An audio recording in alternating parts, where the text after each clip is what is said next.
This channel does not promote any violent, harmful, or illegal activities. All content provided by this channel is meant for an educational purpose only.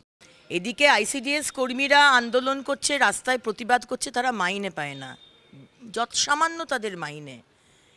এই phone দেবার নাটকটা না করে সামান্য যদি মাইনেটা বাড়িয়ে দিতেন, বা একটা সম্মেলন করে হোলিস্টিক ডেভেলপমেন্ট করে তাদেরকে কাজটাকে বোঝানো। ফোনটা দিয়ে আমি জানি না ওনার 6 মাস মানে এই 6-7 মাস 8 মাস যে বাকি ইলেকশনে উনি দেখাতে চাইছেন যে আমি তোমাদের কাজের নিয়ে কতটা চিন্তিত।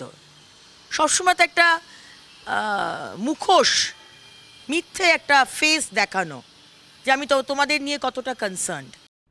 গেট থেকে প্রথমত অস্ত্র আসবেই বা কেন আমার প্রদেশে? আজকে জায়গায় জায়গায় অস্ত্র, বারুদ, পটকা, মানে বাজির কারখানার পিছনে বোমের কারখানা হচ্ছে, মানুষ মরছে, মহিলারা মরছে, শিশুরা মরছে, একবার নয় বারবার। কী নিয়ে আমরা প্রশংসা করি বলুন তো? আমরা কী নিয়ে পশ্চিমবঙ্গের প্রশংসা করি? আমি শুনেছি তৃণমূল কংগ্রেসের আইটি দপ্তর অত্যন্ত স্ট্রং। এই আইপ্যাক প্যাক হাঁস যারা চালায় তারা এই আইটির কীভাবে কী কারুকার্য করতে হয় এগুলো খুব ভালো। তারা আবার করেনি তো, মানে অনেক রকম বিষয় শুনছি তো। একটা নাকি নতুন দল রেজিস্টার হয়েছে, সেখানে আবার অন্য কেউ নামে বড় মাথা কেউ আছে পিছনে, যারা আবার কীরকম ধরনের সব ষড়যন্ত্র চলছে, বহু কথা শুনতে পাচ্ছি, মিথ্যে কথাও হতে পারে। কিন্তু এখন মনে হচ্ছে সে দুয়ে দুয়ে চারও করা যেতে পারে। অভিষেকবাবু, আপনার নিজের দলের মধ্যে এর পিছনে কেউ আছে কিনা সেটা দেখুন। জিতলে সব ঠিক আছে, হারলে ইভিএম খারাপ, তো ঠিক সেরকম এখন উনি বুঝতে পারছেন যে আর কয়েকটা মাস বাকি। ভোটার লিস্ট বানানো, চেক করা, ডিলিশন, এই সমস্ত তো ডিস্ট্রিক্ট ম্যাজিস্ট্রেটের আন্ডারে হয়। তো ডিস্ট্রিক্ট ম্যাজিস্ট্রেটকে কে বসায়? আপনি বসান। প্রশাসন তো আপনার। আজকে আপনি, মানে আমি বললাম না, উনি সম্পূর্ণরূপে ভয় পাচ্ছেন।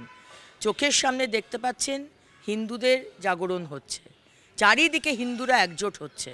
কারণ এই যে অত্যাচার, এই যে হিন্দুদেরকে কোণঠাসা করা পশ্চিমবঙ্গে, এই হিন্দুরা আর বরদাস্ত করবে না। মুখ্যমন্ত্রী ইজ ভেরি ন্যাচারাল যে তিনি ভয় পাচ্ছেন এবং এখন থেকে এক্সকিউজেস গাইতে শুরু করেছেন। ভাই যখন এইভাবে হারলো, যে ভাই বলেছিল না জীবদ্দশায়, আমার জীবদ্দশায় মোদিজি কোনো দিন দিল্লি দখল করতে পারবেন না, সেই ভাইকে কেজরিওয়ালজিকে কীভাবে বা দিল্লির মানুষ হারিয়ে দিলেন, পরাজিত করলেন, আজকে সেটাই ভয় পাচ্ছেন মুখ্যমন্ত্রী। জিতলে সব ঠিক আছে, হারলে ইভিএম খারাপ, তো ঠিক সেরকম এখন উনি বুঝতে পারছেন যে আর কয়েকটা মাস বাকি। যেভাবে বাংলার মানুষ, সে হিন্দু হোক আর মুসলমান হোক, একজোট হয়েছে, যেভাবে মুসলমান ভাইরা তাড়া করছে, ফিরহাদ হাকিম গেছে, সেখানেও তাড়া করছে, সেখানে জবাব চাইছে। মুখ্যমন্ত্রী ইজ ভেরি ন্যাচারাল যে তিনি ভয় পাচ্ছেন এবং এখন থেকে এক্সকিউজেস গাইতে শুরু করেছেন। আশ্চর্যজনক বিষয়, কারণ কি সাই, আমি যতদূর জানি স্পোর্টস অথরিটি অফ ইন্ডিয়া, এটা কেন্দ্র সরকারের অর্গানাইজেশন। আমার মনে হয় না সাই বাধা দেবে, ওখানকার পুলিশ হয়তো বাধা দিচ্ছে, যেটা করে থাকে।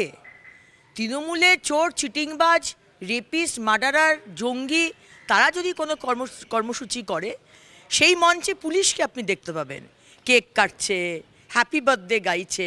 মোহন ভগবতজি সরসঙ্ঘ চালক যেখানে এসেছেন, সমাজ কি করে এগোবে সমস্ত সম্প্রদায়কে একসাথে করে, সেটা উনি বলেন, সেখানেও মুখ্যমন্ত্রীর অসুবিধে। খুব আনফর্চুনেট।